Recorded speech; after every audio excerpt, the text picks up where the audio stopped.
Hello అండి. Welcome to AS food and vlogs. ఈరోజు నేను గోధుమ రవ్వతో ప్రసాదం చేస్తున్నాను. ఎలా చేయాలో చూపిస్తాను. ముందుగా ప్యాన్ పెట్టుకొని అందులో 2 టేబుల్ స్పూన్స్ ఆఫ్ నెయ్యి తీసుకుంటున్నాను, అంటే ఘీ. ఇందులో కొద్దిగా డ్రై ఫ్రూట్స్ యాడ్ చేసుకొని మంచిగా రోస్ట్ చేసుకోవాలి.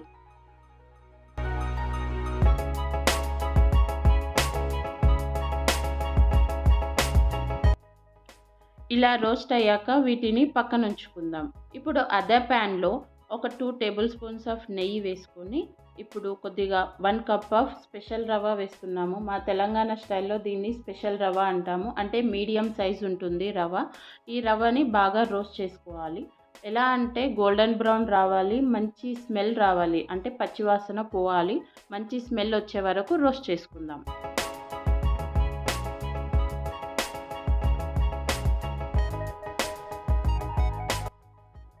ఇప్పుడు మంచిగా రోస్ట్ అయిపోయింది. వీటిని కూడా పక్కన ఉంచుకుందాం. ఇప్పుడు అదే ప్యాన్లో ఏ కప్తో అయితే రవ్వ తీసుకున్నామో అదే కప్తో 4 కప్స్ ఆఫ్ వాటర్ తీసుకోవాలి. నేను 4 కప్స్ వాటర్ తీసుకుంటున్నానండి.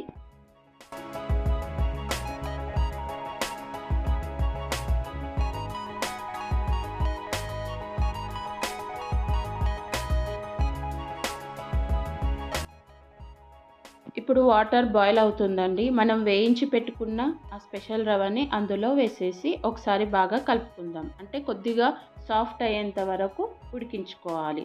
ఇలా అంతా ఉడికించుకునేటప్పుడు మనం మధ్యలో కలుపుకుంటూ ఉండాలి.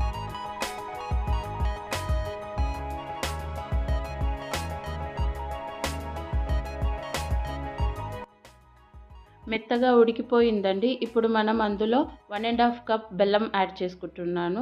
మీకు కావాలనుకుంటే హాఫ్ కప్ బెల్లం, హాఫ్ కప్ షుగర్ కూడా యాడ్ చేసుకోవచ్చు. కానీ నేనైతే బెల్లం వేస్తున్నానండి.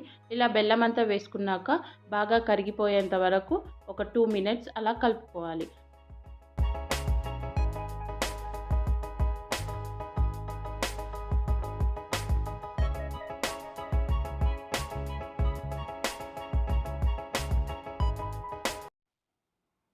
ఇప్పుడు అంతా దగ్గరగా అయ్యింది. ఇప్పుడు నేను కొద్దిగా ఇలాచి పొడి, అలాగే వేయించి పెట్టుకున్న డ్రై ఫ్రూట్స్ కూడా యాడ్ చేసుకొని కొద్దిగా పచ్చకర్పూరం వేస్తున్నాను. ఎందుకంటే టెంపుల్ స్టైల్‌లో ప్రసాదం చేస్తున్నాం కాబట్టి ఆ ఫ్లేవర్ అనేది రావడానికి. కొద్దిగా నెయ్యి కూడా యాడ్ చేసుకొని స్టవ్ ఆఫ్ చేసుకుందాం. అంతేనండి, టేస్టీ గోధుమ రవ్వ ప్రసాదం రెడీ అయిపోయింది. చాలా ఈజీగా, చాలా టేస్టీగా ఉంటుంది.